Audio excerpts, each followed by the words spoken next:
Hello everyone, welcome to Kautilya classes Balrampur. आज हम लोग देखेंगे अफ्रीका महाद्वीप के बारे में। बहुत इंपॉर्टेंट है, बहुत अच्छे से पढ़िएगा, बहुत जोर शोर के साथ। तो चलिए हम लोग पढ़ते हैं, आप लोग भी ध्यान दीजिएगा, ठीक है, कि हम लोग अफ्रीका महाद्वीप के पढ़ रहे हैं। तो अफ्रीका महाद्वीप आप लोग मैप में देख सकते हैं कि कहाँ है, ठीक है। तो बहुत इंपॉर्टेंट है, हम लोग ट्रिक्स के साथ भी आसानी से पढ़ेंगे। तो हेडिंग डालेंगे हम लोग अफ्रीका महाद्वीप,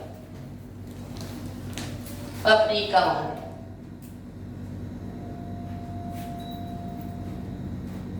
अफ्रीका भाई फैन ऑन कर दो, या तो ज्यादा गर्मी लग रही है। अफ्रीका कॉन्टिनेंट,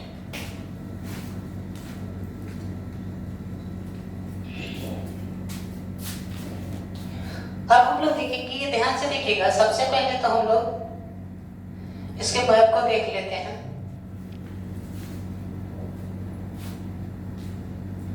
तो जो अफ्रीका महाद्वीप है, ये एशिया के बाद दूसरा सबसे बड़ा महाद्वीप। किसके बाद?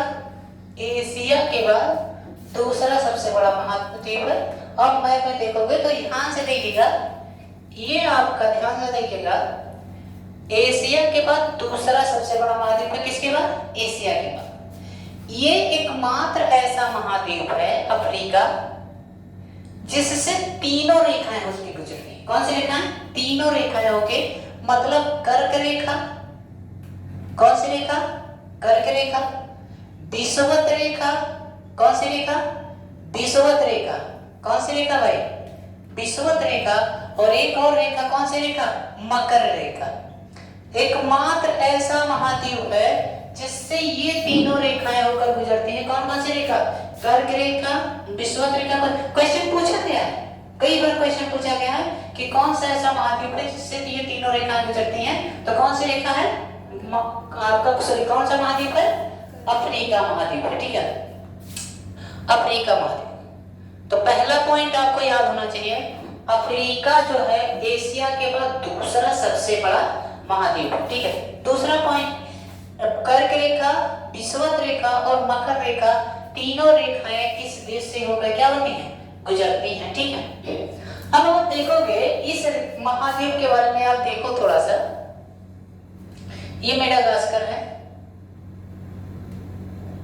मेडागास्कर। अब आप लोग देखोगे, ध्यान से देखिएगा, तो अफ्रीका महाद्वीप के इस साइड में प्रशांत महासागर, सॉरी इस साइड में आपका अटलांटिक महासागर है। कौन सा महासागर? अटलांटिक महासागर। किस साइड में? पश्चिम साइड में। किस साइड में है भाई? पश्चिम साइड में। कौन सा सागर है? अटलांटिक महासागर। इसको एक और नाम से जाना जाता है, कौन सा नाम? अंध महासागर। किस नाम से जाना जाता है? अंध महासागर। अंध महासागर के नाम से भी इस महासागर को जाना जाता है, ठीक। इस साइड में देखोगे तो यहां पर मिलेगा हिंद महासागर। कौन सा महासागर? हिंद महासागर। देखोगे तो इसके पूर्व साइड में कौन सा महासागर है? हिंद महासागर। कौन सा महासागर? हिंद महासागर। यहां पर आपको मिलेगा पूर्व साइड में। इसके यहां पर आप देखोगे, इस साइड में देखोगे तो यहां पर मिलेगा कौन सा सागर? लाल सागर। कौन सा सागर? आप देखिए ध्यान से, लाल सागर भी आ गया। आप देखिए अजीबोगरीब नाम है, किसी को लाल दे दिया तो किसी को पीला सागर। पीला सागर भी आपको पढ़ना है, लेकिन वो हम लोग एशिया में पढ़ेंगे, ठीक है। यहाँ पर कौन सा सागर? लाल सागर, ठीक है। यहाँ पर आप देखोगे, यहाँ पर ही, ठीक है, यहाँ पर आप देखोगे तो यहाँ पर एक, ध्यान से देखिएगा, एक नहर है, उसका नाम है स्वेज नहर। कौन सा नहर? स्वेज नहर। कौन सा नहर? स्वेज नहर, ठीक है। अफ्रीका महाद्वीप में यहाँ पर आप सबसे ऊपर जब देखोगे, ऊपर साइड में, तो यहाँ पर एक आपको ध्यान से देखेगा, यहाँ पर एक सागर मिलेगा, भूमध्य सागर। कौन सा सागर? इसके उत्तर में कौन सा सागर है? भूमध्य सागर, ठीक है। और यहाँ पर आप गौर से देखोगे, यहाँ पर, तो यहाँ पर आपको मिलेगा एक जल संधि जिसका नाम है जिब्राल्टर जल संधि। कौन सी जल संधि? जिब्राल्टर जल संधि। कौन सी जल संधि? जिब्राल्टर जल संधि। यहां पर एक जल संधि याद रखना है आप लोगों को, यहां पर मिलेगा अडन की खाड़ी। कौन सी खाड़ी? अटन की खाड़ी, और यहाँ पर एक जल संधि है, ध्यान से देखिएगा। इस साइड में मिलेगा एशिया आपको, यहाँ पर मिलेगा यूरोप, ये जो पोर्शन है इधर यूरोप मिलेगा, क्या मिलेगा? यूरोप, ठीक है। इधर एशिया, इधर यूरोप। तो हम लोग अलग करने वाला भी देखेंगे, लेकिन सबसे पहले देखते हैं ये इधर ज्यादा दूर तक एशिया ऐसे फैला हुआ है, ये एशिया का ही हिस्सा है, ठीक है, इधर एशिया। तो इधर लाल सागर हो गया, इधर अटन की खाड़ी। यहाँ पर एक जल संधि है जिसका नाम है बाब अल मंदेव, बाब अल मंदेव जल संधि। कौन सी जल संधि? बाब अल मंदेव जल संधि, ठीक है, बाब अल मंदेव जल संधि, ठीक है। ये भी आपको याद रखना है कि बाब अल मंदेव जल संधि कहाँ। अब हम लोग चलते हैं, सबसे पहले तो अलग भी करते हैं और पढ़ते हैं, ठीक ठाक, ध्यान से देखिए। तो अफ्रीका के पूछा जाए, अच्छा अफ्रीका के पश्चिम में क्या है? कौन सा? अटलांटिक महासागर। क्या है? अटलांटिक महासागर। अफ्रीका के उत्तर में क्या है? भूमध्य सागर। अफ्रीका के उत्तर और पूर्व में क्या है? लाल सागर। उत्तर पूर्व में कौन, किसमें है? उत्तर पूर्व में। अफ्रीका के पूछा जाए कि अफ्रीका के पूर्व में क्या है? हिंद महासागर। क्या है? हिंद महासागर।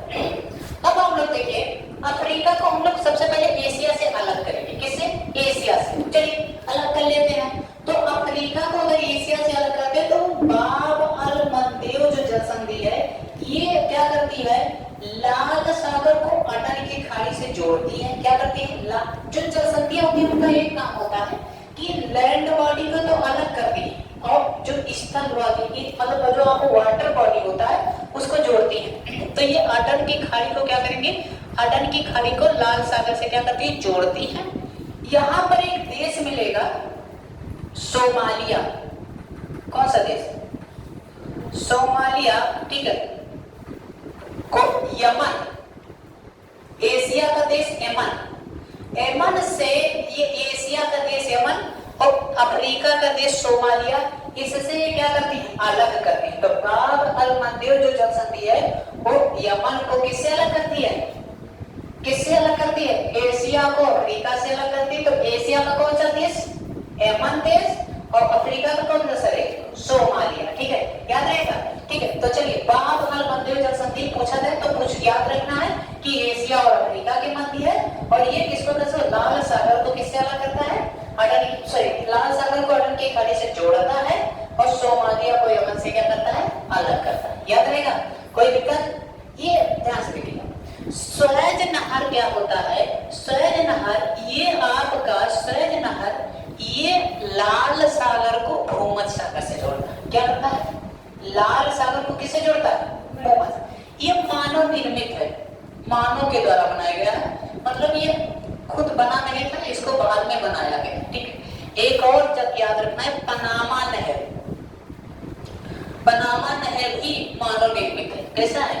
मानव निर्मित। ये अपने सुविधा के लिए लोगों ने बनाया है कि क्या होता है, देखिए जब भी कोई माल आता था, मतलब गुड्स आता था, तो वो क्या होता था, यहाँ से लेकर जाना पड़ता था लोगों को, ऐसे लेकर जाते थे, तब यूरोप में पहुंचता था, तो काफी लंबी दूरी तय करनी पड़ती थी। तो क्या होता था, इसके अब बाब अल मंदेव जल संधि और यहाँ पर आप लाल सागर से होते हुए और यहाँ स्वेज नहर से होते हुए भूमध्य सागर से, यहाँ जिब्राल्टर की जल संधि से होते हुए आराम से क्या होते हैं, लोग पहुंच जाते हैं। चलिए, तो एक जल संधि आपको याद होगी बाब अल मंदेव, दूसरा याद करना है जिब्राल्टर जल संधि। कौन सी जल संधि? जिब्राल्टर जल संधि। अच्छा, ये चोरों का देश है। इधर जो बाब अल मंदेव जल संधि है, यहाँ पर चोर ज्यादा रहते हैं। क्या होता है, माल अगर इधर से जहाज नदी में आती है, लोगों को अगर टैक्स नहीं दोगे तो क्या करते हैं लोग? क्या करते हैं, यहाँ से उसको लूट फाट लेते हैं। इसलिए क्या होता है, उन लोगों का जो निर्वाह होता है जीवन का, डाकू लुटेरे ज्यादा से ज्यादा यहाँ पर रहते हैं। तो यहाँ पर क्या होता है, तो अब टैक्स होने लगा, सरकार भी वहाँ पर काफी नियंत्रण रखता है, तो इसलिए चोरी कम होती है लेकिन टैक्स ज्यादा लेते हैं, ठीक है।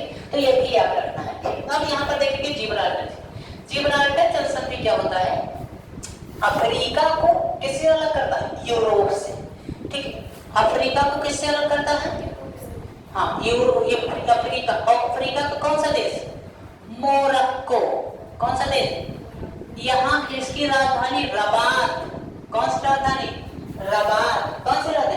रबात। और आप देखोगे यहीं पर आपको एक यहाँ पर जो देश मिलेगा यूरोप, यूरोप की जो एक देश है प्लस यूरोप का एक देश जिसका नाम है स्पेन। कौन सा देश? स्पेन। ठीक है, तो यूरोप को अगर आप मैप में देखोगे तो यूरोप को स्पेन से अलग करता है मोरक्को। ठीक है, मोरक्को। तो इसकी जो राजधानी है वो मैड्रिड। क्या है? मैड्रिड राजधानी है। ठीक है, ये पॉइंट आपको याद रखना है। ठीक है, तो आपने देखा कि जो जिब्राल्टर जैसे क्वेश्चन बहुत बार पूछा गया है। ये सुन लीजिए कि पीसीएस मतलब आईएएस में ये सब क्वेश्चन आम बात है और बहुत आसान तरीके से, लेकिन आपको जिस तरह से बता रहे हैं अगर इसी तरह से आप लोगों ने पढ़ा तो बिल्कुल आपको याद हो जाएगा, कोई दिक्कत नहीं है। ठीक है, अच्छा, जो जिब्राल्टर जल संधि है इसको क्या, इसको एक नाम से जाना जाता है जिसको कहा जाता है भूमध्य सागर की कुंजी। क्वेश्चन में पूछा गया है भूमध्य सागर की कुंजी किसे कहा जाता है, तो क्या नाम है इसका? हाँ, जिब्राल्टर जल संधि। चलिए अब हम लोग थोड़ा सा अंदर इंटर करते हैं अफ्रीका के। ठीक है, अंदर अफ्रीका के इंटर करेंगे तो आप देखोगे यहाँ पर आपका कर्क रेखा है, यहाँ मकर रेखा है, विषुवत रेखा है, मकर रेखा। ठीक, क्वेश्चन ये पूछा जाता है कि विषुवत रेखा को अफ्रीका की कौन सी नदी 2 बार काटती है? क्या पूछा जाता है क्वेश्चन? कौन सी नदी विषुवत रेखा की अफ्रीका को 2 बार, मतलब विषुवत रेखा को 2 बार काटती है? तो याद रखिएगा कांगो नदी। कौन सी नदी? कांगो या जायरे नदी नाम है। क्या नाम है? जायरे। कांगो या जायरे नदी ये 2 बार काटती है। कितनी बार काटती है? मैंने तो 3 बार काट दिया यार, 3 नहीं 4 बार काट। अब देखो हाथी हो गया, 4 बार काट दिया। वैसे कितनी बार काटना चाहिए था? 2 बार। ठीक, तो ये 2 बार काटती है। ठीक है, तो 2 बार ये काटती है। ठीक है, एक बार ऐसे कुछ इस टाइप का है। ठीक है, एक बार आती है कुछ इस टाइप टच करके, फिर ऐसे कुछ काटती है, फिर नीचे जाती है, तो 2 बार काटती है। ठीक है, ये 2 बार काटती है कांगो नदी। एक और क्वेश्चन पूछा जाता है मकर रेखा को 2 बार काटने वाली नदी का नाम क्या है? तो याद रखना है। ठीक है, 2 बार काटती है उस नदी का नाम है लिम्पोपो नदी। कौन सी नदी? हाँ, लिम्पोपो नदी जो है अफ्रीका की, ये इसको 2 बार काटती है। कितनी बार काटती है? 2 बार काटती है। ये कितनी बार काटती है? ये भी 2 बार काटती है। कौन सी नदी? कौन सी नदी? कांगो नदी। कौन सी नदी? कांगो नदी। किसको काटती है 2 बार? विषुवत रेखा को। मकर रेखा को कौन सी 2 बार काटती है? लिम्पोपो नदी। कौन सी नदी? कोई दिक्कत? मतलब कोई कभी कोई पूछ ले कि बताइए विषुवत रेखा को 2 बार काटने वाली नदी का नाम? कांगो नदी। अब मकर रेखा को 2 बार काटने वाली नदी का नाम? लिम्पोपो नदी। भारत की कौन सी नदी है जो मकर रेखा को 2 बार काटती है? भारत की कौन सी नदी? भारत की कौन सी नदी है जो आपके कर्क रेखा को 2 बार? माही नदी। याद रखना, भारत की एकमात्र ऐसी नदी कौन सी नदी? माही। ठीक है, माही नदी ये कितने बार काटती है? 2 बार काटती है। ठीक है, भारत में। याद रखना। अच्छा, पूछा है कर्क रेखा भारत के कितने राज्यों से जाता है? 8 राज्यों से। कितने राज्यों से? 8 राज्यों से।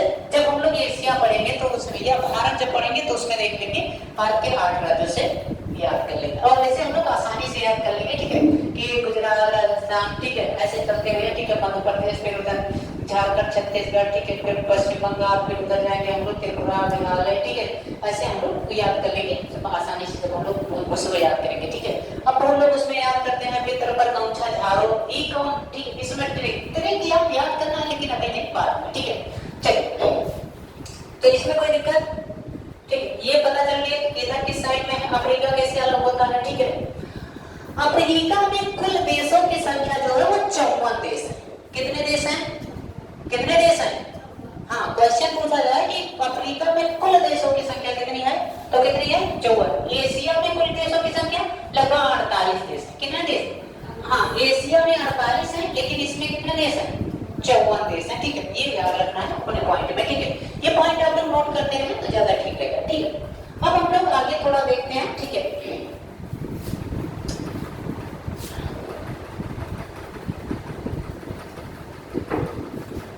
तो ये जिब्राल्टर जल संधि के बारे में पता चल गया ना। ठीक है, इसको क्या कहा जाता है? भूमध्य सागर की कुंजी कहा जाता है। भूमध्य सागर की कुंजी। कुंजी का काम क्या होता है? खोलना। ताले को खोला जाता है कि नहीं खोला जाता? तो ऐसे भूमध्य सागर में ये अगर जल संधि बंद कर दी जाए तो भूमध्य सागर में एंट्री क्या हो जाती है? बंद हो जाती है। है, ठीक है। तो भूमध्य सागर में एंट्री क्या हो जाती है, बंद हो जाती है, ये पॉइंट याद रखना, ठीक है। अब हम लोग आगे बढ़ते हैं, ठीक है। चलिए आप लोग अभी समझ लीजिए, आज पहला नंबर, ठीक है। अभी आज पहला क्लास है तो ऐसे समझ लीजिए, हम फिर नोट्स बनवाएंगे तो उसमें आप लोग समझते रहिएगा, ठीक। चलिए अब हम लोग कुछ बेसिक पॉइंट देखते हैं जो क्वेश्चन पूछा जाता है, बहुत बार क्वेश्चन पूछा भी गया है, ठीक है, और क्वेश्चन पूछा भी जाता रहेगा, ठीक। ये आपको बिल्कुल याद रखना है। तो लाल सागर पता चल गया, बाबर व देवजल संधि चलत पता चल गया, ठीक है। लाल सागर कहाँ से जाता है ये सब आपको बिल्कुल पता चल गया, ठीक है। लिम्पोपो नदी क्या करती है, मकर रेखा को कितनी बार काटती है, 2 बार। कांगो नदी कितनी बार काटती है, 2 बार विषुवत रेखा को काटती है, ठीक है। ये सब हम लोगों ने देख लिया। अब हम लोग देखेंगे क्वेश्चन एक कुछ टाइप से पूछा जाता है। क्वेश्चन पूछा जाता है विक्टोरिया झील के बारे में। किसके बारे में, विक्टोरिया झील। 2 झील यहाँ की बहुत इंपॉर्टेंट है, हम 2 झील के बारे में ज्यादा पढ़ेंगे। वैसे और झीलें हैं, बहुत सारी झीलें हैं, ठीक है, ठीक है, लेकिन हम लोग 2 झील के बारे में, एक तो विक्टोरिया झील के बारे में और एक यहाँ पर आप देखोगे चार्ड झील। कौन सी झील, चार्ड झील। 2 झील बड़ी इंपॉर्टेंट है, एक तो विक्टोरिया झील और एक चार्ड झील। अच्छा ये क्वेश्चन पहले ध्यान से देखिएगा, एकमात्र ऐसी झील है जिससे विषुवत रेखा होकर गुजरती है। विक्टोरिया झील एकमात्र ऐसी झील है जिससे कौन सी झील क्या होकर गुजरती है, विषुवत रेखा होकर गुजरती है। किससे होकर गुजरती है, विक्टोरिया। क्वेश्चन ये भी पूछा जाता है विक्टोरिया झील बताइए, विक्टोरिया झील कितने देशों से बॉर्डर शेयर करता है, कितने देशों से बॉर्डर शेयर करता है, तो विक्टोरिया झील से 3 देश बॉर्डर शेयर करते हैं। कितने देश, 3। देखिए कौन कौन से देश, एक तो आपका याद रखना है, ठीक है। 3 देश के लिए आपको एक ट्रिक याद कर लीजिए, कुटकुट। कुटकुट में बैठे हो कि नहीं बैठे हो, ठीक है। कुटकुट में तो बहुत बार बैठे हो कि नहीं बैठे हो सब लोग, ठीक है। तो कुटकुट में इस कुट का कोई मतलब नहीं है, कि ध्यान से देखिएगा, इस कुट का बहुत बड़ा मतलब नहीं है, बस आप ध्यान से देखिएगा।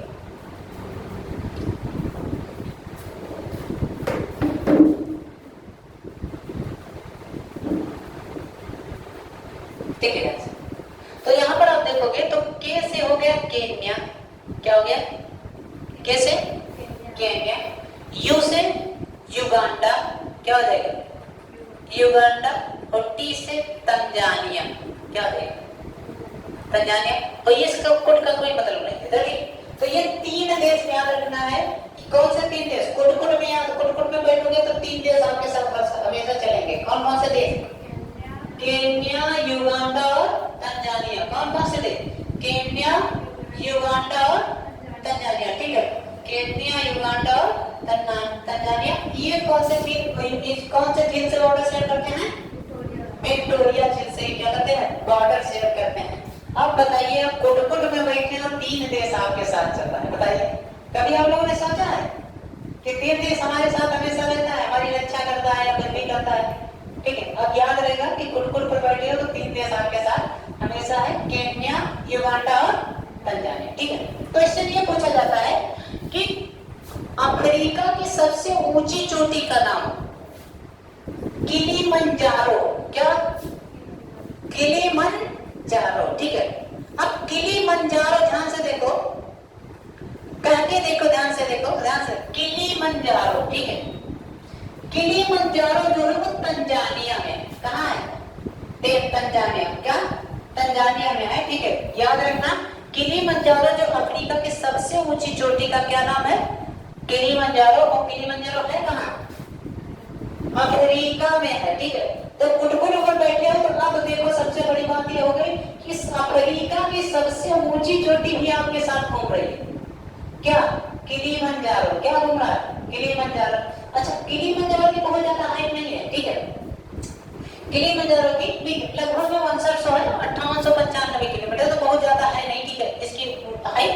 अच्छा ये देखिएगा ध्यान से, इस पर अगर अपने भारत की लड़कियों को कह दिया जाए तो 4 बार चढ़ेंगी और 8 बार उतरेंगी, कितनी बार, 4 बार चढ़ेंगी और 8 बार। अब ये सोचिए 9 साल की लड़की अपने यहाँ की, उस पे किलिमंजारो पे चढ़ के और विश्व रिकॉर्ड बनाया। अब सोचिए 9 साल की लड़की अगर वो चढ़ सकती है तो आप लोग तो 20-20 साल के हैं, 25-25 साल, कोई तो इसमें 55-55 साल के रहता है, ठीक। तो वो कितनी बार चढ़ेंगे?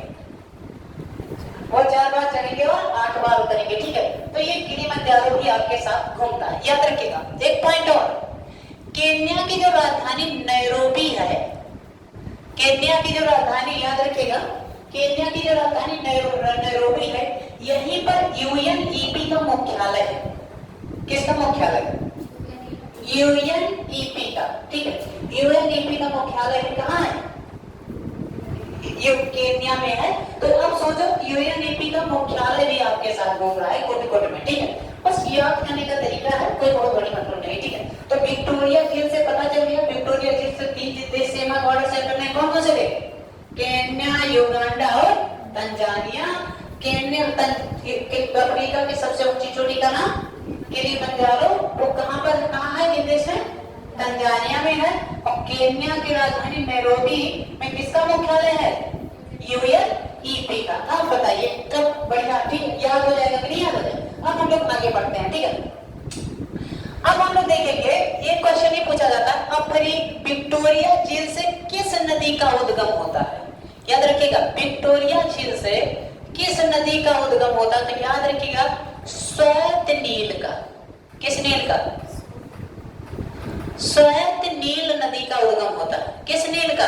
श्वेत नील का उद्गम होता है। और आप याद रखिएगा, इथियोपिया, यहाँ पर आप देखोगे, यहीं पर पास में है इथियोपिया की उच्च भूमि। इथियोपिया, इथियोपिया, ठीक, इथियोपिया की उच्च भूमि। कुछ लोग तो इसको बच्चे जब पढ़ते हैं तो उसमें कहते हैं उठोपिया, उठोपिया, लेकिन ये देखिए इथियोपिया। तो इथियोपिया की उच्च भूमि, देखिए उच्च भूमि का मतलब होता है पठार टाइप के होते हैं, लेकिन ज्यादा हाइट होते हैं, हाईलैंड बोला जाता है। यहां से, ठीक है, यहां से नील, ब्लू नील यहां से जाती है। कौन सी नील? ब्लू नील जाती है। और ये दोनों क्या होते हैं? जाते हैं उत्तरी सूडान। कौन से देश? कौन सा देश? उत्तरी सूडान के देश की राजधानी खार्तूम। कौन से? क्या? खार्तूम। खार्तूम में ये दोनों देश, ये दोनों जो नदियां हैं मिल जाती हैं। क्या हो जाती हैं? मिल जाती हैं। और मिलने के बाद तो ये क्वेश्चन पूछा गया है कि ब्लू नील और व्हाइट नील दोनों नदियां कहाँ मिलती हैं? तो कहाँ मिलती हैं?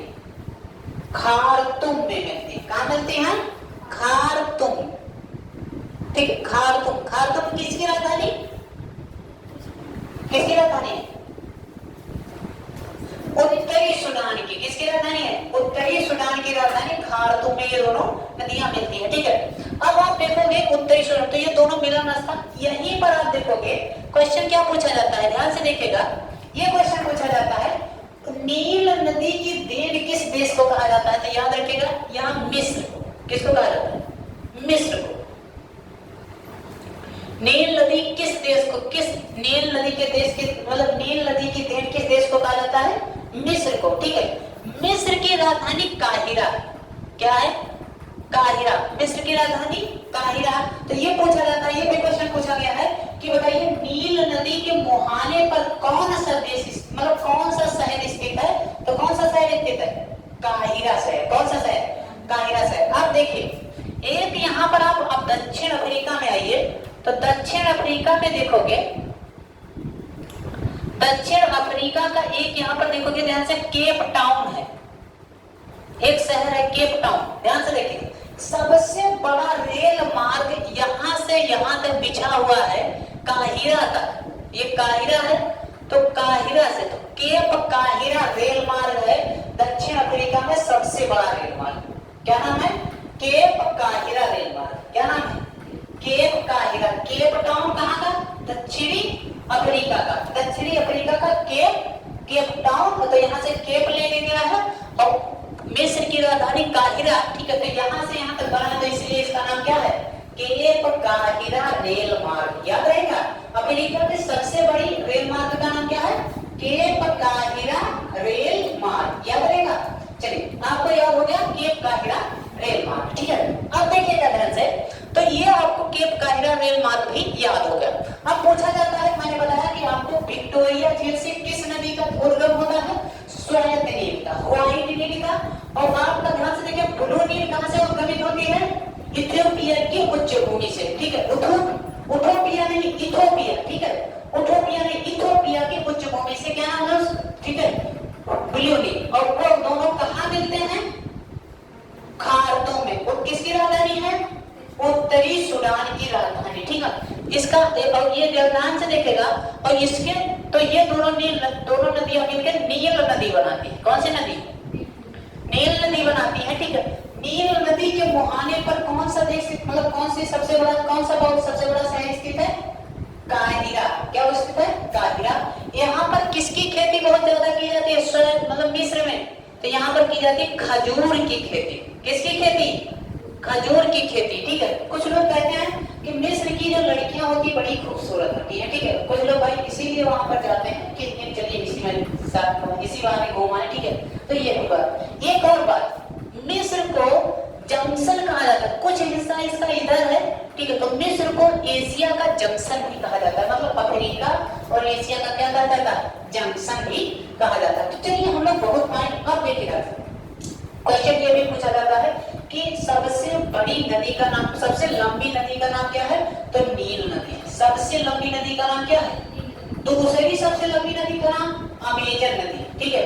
वो परवाह क्षेत्र अगर लिया जाए और आयतन के आधार पर अगर बात किया जाए तो अमेजन सबसे बड़ी नदी है, ठीक है। लेकिन लंबाई में कौन सबसे बड़ी नदी? नील। अमेजन कहाँ बहती है? अमेजन बहती है दक्षिणी अमेरिका में, ठीक है। दक्षिणी अमेरिका में वहीं पर एक घास का मैदान पाया जाता है, सेल्वास घास का मैदान। तो वो हम लोग बाद में बात करेंगे, ठीक है। चलिए इसमें हम लोग अफ्रीका में बात कर रहे हैं। तो आप लोगों ने विक्टोरिया झील के बारे में पढ़ा। विक्टोरिया झील से 3 देश बॉर्डर शेयर करते हैं, केन्या, युगांडा, तंजानिया। हमने आपको बताया तरीका क्या याद रखना है? कुट याद रखना। तो कुट याद रखोगे तो आराम से याद हो जाएगा। अब आप बताइए कुट जब हमने आपको बताया तो 3 देश आपके साथ घूमते हैं, केन्या, युगांडा और तंजानिया। सबसे अफ्रीका की सबसे ऊंची चोटी का नाम क्या है? किलिमंजारो है, वो भी आपके साथ घूमते हैं। और हमने आपको बताया कि यूएनईपी का मुख्यालय कहाँ है? नैरोबी में। और नैरोबी कहाँ है? केन्या में। तो यूएनईपी का मुख्यालय भी आपके साथ घूमता है कुट में भाई। चलिए आगे अब हम लोग बढ़ते हैं, ध्यान से देखिएगा। अब हम लोग देखते हैं, ठीक है, दूसरी झील। उस झील का नाम आप लोगों ने देखा होगा चाड झील। अभी हमने आपको बताया चाड झील, ठीक है। चाड झील हमने आपको बताया यहाँ पर है चाड झील। बहुत ज्यादा क्षेत्रफल है नहीं, लेकिन याद रखिएगा, ठीक है। चाड झील ये देखिएगा ध्यान से, विश्व का सबसे बड़ा मरुस्थल का नाम सहारा मरुस्थल। सहारा मरुस्थल कहाँ है? अफ्रीका में। ये उत्तरी अफ्रीका में स्थित है। और दूसरे ध्यान से देखिएगा, दूसरा जो मरुस्थल है कालाहारी मरुस्थल, वो यहाँ पर स्थित है नीचे दक्षिणी अफ्रीका में, ठीक है। कालाहारी मरुस्थल, कालाहारी मरुस्थल याद रखिएगा। कौन सा मरुस्थल? कालाहारी मरुस्थल। अब ये देखिएगा ध्यान से, ये बताइए यहाँ पर क्या होता है? जो सहारा मरुस्थल काफी शुष्क भूमि है। यहाँ पर क्या होता है? लोग ज्यादा नहीं रहते। एक जनजाति यहाँ पर रहती है, बद्दू जनजाति। कौन सी जनजाति? बद्दू जनजाति। बुग्गा लोग रहते हैं, बद्दू जनजाति रहती है। अब बताइए नाम ही जब ऐसा है, बद्दू नाम है, बताइए बद्दू लोग का सहारा मरुस्थल में नहीं रहेंगे तो न्यूयॉर्क में जाके रहेंगे। कहते हैं हाँ बहुत बद्दू है, हाँ नहीं ऐसे बोलते हैं। तो बद्दू लोग कहाँ रहेंगे भाई? बद्दू लोग कहाँ रहते हैं? सहारा मरुस्थल में। ये जब नाम ही ऐसा है तो ये न्यूयॉर्क में थोड़ी न जाके रहेंगे। तो अब इनका लाठी मार होता है कि यहाँ से हट जाए, यहाँ पानी पड़ता कुछ नहीं है, मरे जा रहे हो, बिल्कुल छोटी छोटी झाड़ियों में रह रहे हैं, ठीक है। मतलब वहां पर जब कुछ नहीं है तो भी वहां पर रहने के लिए ये उत्सुक है। कालाहारी मरुस्थल में एक जनजाति पाई जाती है जिसका नाम है बुशमैन जनजाति। कौन सी जनजाति? बुशमैन जनजाति। झाड़ी वाले आदमी। अब बताओ झाड़ी वाले आदमी भी रहने लगे संसार में, तो अब समझ लो सब काम कर रहे हैं, ठीक है। तो झाड़ी वाले आदमी कहाँ रहते हैं? कालाहारी मरुस्थल में रहते हैं। बुशमैन जनजाति। एक जनजाति कौन सी जनजाति? बद्दू जनजाति कहाँ रहती है? सहारा मरुस्थल में, ठीक है। एक और यहाँ पर आप देखोगे कांगो बेसिन है। क्या है? Congo basin. कांगो बेसिन में, ठीक है, कांगो बेसिन में एक जनजाति रहती है जिसका नाम है पिग्मी जनजाति। पिग्मी जनजाति। क्वेश्चन बहुत बार पूछा गया है, इसलिए याद रखिएगा। पिग्मी जनजाति कहाँ रहती है? कांगो बेसिन में रहती है। कौन सी जनजाति? आपका याद रखिएगा पिग्मी जनजाति। एक जनजाति आपकी दक्षिणी अफ्रीका में रहती है, बंटू जनजाति। नामों नहीं पाए, बताइए। बंटू लोग यहाँ पर रहते हैं, नाम बंटू। ठीक है, जब नाम अंटू बंटू है तो क्या करने लग रही है? ठीक है, मतलब बंटू जनजाति रहते हैं। अब पिग्मी माने बौना आदमी। अब बताइए बौना लोग कांगो बेसिन में रहते हैं। ठीक है, कांगो का तो आपको अपने एक बात बताया था, कांगो नदी क्या होती है? कितनी बार काटती है विश्व रेखा को? 2 बार काटती है। कितनी बार काटती है? 2 बार। तो चलिए भाई, सहारा मरुस्थल हमने बता दिया, कांगो बेसिन बता दिया, और आपको कालाहारी मरुस्थल भी बता दिया। चलिए चाड झील के बारे में बात कर रहे थे। चाड झील याद रखिएगा, पहले तो क्वेश्चन ये पूछा जाता है कि ध्यान से देखिएगा, आईएएस में कई बार क्वेश्चन पूछा जा सकता है, क्योंकि चाड झील का 90% पानी सूख चुका है। कितने परसेंट पानी सूख चुका है? 90% पानी इसका क्या हुआ? सूख चुका है। तो इसी के साथ लगे हाथ एक और चीज सूख चुका है। ठीक है, सूख चुका है। एक और चीज पूछा जाता है, 90% पानी और एक लोगों का खींच लिया गया, जिसका नाम अरल सागर। अरल सागर क्या नाम है? अरल सागर। अरल सागर है कहाँ? एशिया में। कहाँ पर? एशिया में। याद रखिएगा, यहाँ ये 2 देशों से बॉर्डर शेयर करता है। इसको ट्रिक में हम याद करवाते हैं बच्चों को, कू। अरल सागर में क्या है? कू है, मतलब ध्यान से देखिएगा। तो इसमें कू से क्या याद रखोगे? कजाकिस्तान। ये 2 देशों से बॉर्डर शेयर करता है, कजाकिस्तान और आपका उज्बेकिस्तान। किससे बॉर्डर शेयर करता है? कजाकिस्तान और उज्बेकिस्तान से अरल सागर बॉर्डर शेयर करता है। तो क्वेश्चन ये पूछा गया है। ठीक है, तो 90% पानी चाड झील का सूख चुका, 90% पानी किसका? अरल सागर का। अरल सागर किससे किससे बॉर्डर शेयर करता है? कजाकिस्तान और उज्बेकिस्तान। कजाकिस्तान विश्व में सबसे बड़ा चीन उत्पादक, यूरेनियम उत्पादक देश है, सबसे बड़ा। दूसरे नंबर पे आपका कनाडा है और तीसरे नंबर पर ऑस्ट्रेलिया है। लेकिन भंडार में सबसे ज्यादा ऑस्ट्रेलिया का भंडार। किसका भंडार है? ऑस्ट्रेलिया का भंडार है। ठीक है, चलिए तो हम लोग चाड़े, तो विक्टोरिया झील समझ में आया, ये जनजातियां समझ में आई। ठीक है, कोई दिक्कत नहीं। आपको कालाहारी मरुस्थल कहाँ है पता चला? ठीक है, कालाहारी मरुस्थल यहाँ, अरल सहारा मरुस्थल यहाँ है। कांगो बेसिन में कौन सी जनजाति रहती है? पिग्मी जनजाति। पता? चलिए चाड झील के बारे में पहले तो यही क्वेश्चन याद कर लिए, चाड झील कितने देशों से बॉर्डर शेयर करता है? अब देखो ध्यान से तरीका याद कर लीजिए। बद्दू को हटा दीजिए भाई, बद्दू लोग यहीं पर रहने, इनको हटाना नहीं है। लाठी मारो तब भी ये जाने वाले नहीं है, तो इनको यहीं रहने दीजिए। पूछा जाता है बद्दू जनजाति कहाँ पर पाई जाती है? तो ये सहारा मरुस्थल। ठीक, चाड झील पूछा गया क्वेश्चन। चाड झील कितने देशों? तो तरीका याद कर लीजिए, नाचो काना। ट्रिक में यही याद रखना है, नाचो काना। कैसे याद करना है? चलिए, नाचो काना। अब कन्हैया यहाँ का करने के लिए नाचेंगे भाई। चलिए हम लोग अपना तरीका, अपना काम निकालने में बचे हैं। ये सब छोड़ो, ना से याद रखिएगा नाइजर, नाइजर देश। और एक ना से याद रखिएगा नाइजीरिया। क्या? नाइजीरिया। 2 देश, एक तो ना से नाइजर और ना से नाइजीरिया। चार से याद रखिएगा चार देश। चाड झील की भी बात हो रही है, चार देश की भी बात हो रही है। 4 देश से ही बॉर्डर शेयर कर। और कहां से याद रखिएगा? कैमरून। क्या याद रखोगे? कैमरून। क्या याद रखोगे? कैमरून। ठीक है, मशरूम नहीं खाना है, कैमरून को याद रखना है। किसको याद रखना है? कैमरून। हाँ, तो कैमरून। तो 4 देश याद रखना है इसमें। तो ये ना जो चाड झील है 4 लोगों से बॉर्डर शेयर करता है, 4 से 4 और 4 से 4। ठीक है, ध्यान से 4 से 4 और 4 से 4 और 4 देशों से बॉर्डर शेयर करेगा। कौन से? नाइजर, नाइजीरिया, चाड और कैमरून। 4 देशों से। ठीक है, तो ये आपको याद रखना है। 4 देश से बॉर्डर सेट करता है, इसका 90% पानी क्या हो चुका है? सूख चुका है। ठीक है, तो ये चाड झील आपका अफ्रीका में ही स्थित है। अगला पॉइंट ध्यान से देखिएगा। अगला पॉइंट ये पूछा जाता है कि अफ्रीका की पाम नदी किसे कहते हैं? अफ्रीका की पाम नदी किसे कहते हैं? याद रखिएगा, अफ्रीका की पाम नदी किसे कहते हैं? ठीक है, पाम आयल नदी या पाम तेल नदी, कुछ भी क्वेश्चन करके पूछ सकता है। पाम तेल नदी, तो इसमें याद रखिएगा पाम तेल नदी किसे कहा जाता है? तो यहाँ पर एक नदी बहती है जिसका नाम नाइजर। अब लगे हाथ यहाँ से देखिए, नाइजर से एक देश भी है और नाइजर एक नदी भी, ठीक है। तो याद करिएगा तरीका में पान तो सब लोग खाते होंगे, नहीं खाते, ठीक है। पास से याद रखिएगा, पाम तो पाम आयल, पास से पाम आयल नदी, और ना से याद रखिएगा नाइजर। तो नाइजर देश, सॉरी नाइजर नदी। तो याद रखना पाम आयल नदी किसे कहते हैं, किसे कहते हैं, नाइजर नदी को। किसको कहते हैं, नाइजर नदी। ये इस नदी में क्या होता है, एक्चुअली कि पाम के तेल को एक स्थान से दूसरे स्थान तक लाया ले जाया जाता है। याद रहेगा सबको, याद रहेगा।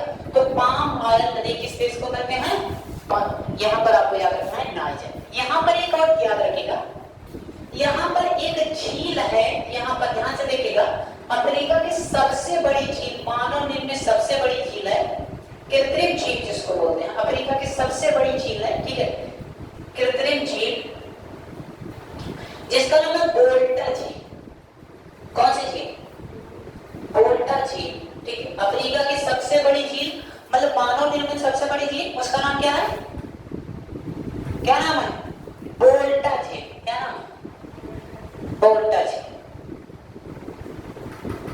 वोल्टा झील, ठीक है, वोल्टा झील याद रहेगा, ठीक। तो वोल्टा झील ये एक्चुअली क्या है, ये आपका, इससे ध्यान से देखिए, ये आपका घाना देश में है। क्वेश्चन पूछा जाता है किस देश में है, तो याद रखना घाना देश में। कौन सी झील है, वोल्टा झील, ठीक। ये किस प्रकार की झील है, सबसे बड़ी मानव निर्मित झील। किस प्रकार की झील है, सबसे बड़ी मानव निर्मित झील है, उसका नाम क्या है, वोल्टा झील, ठीक है। तो वोल्टा झील भी आपको पता होना चाहिए कहाँ है।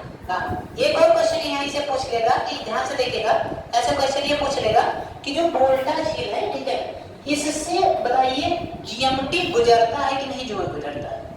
जीएमटी का मतलब होता है 0 डिग्री देशांतर।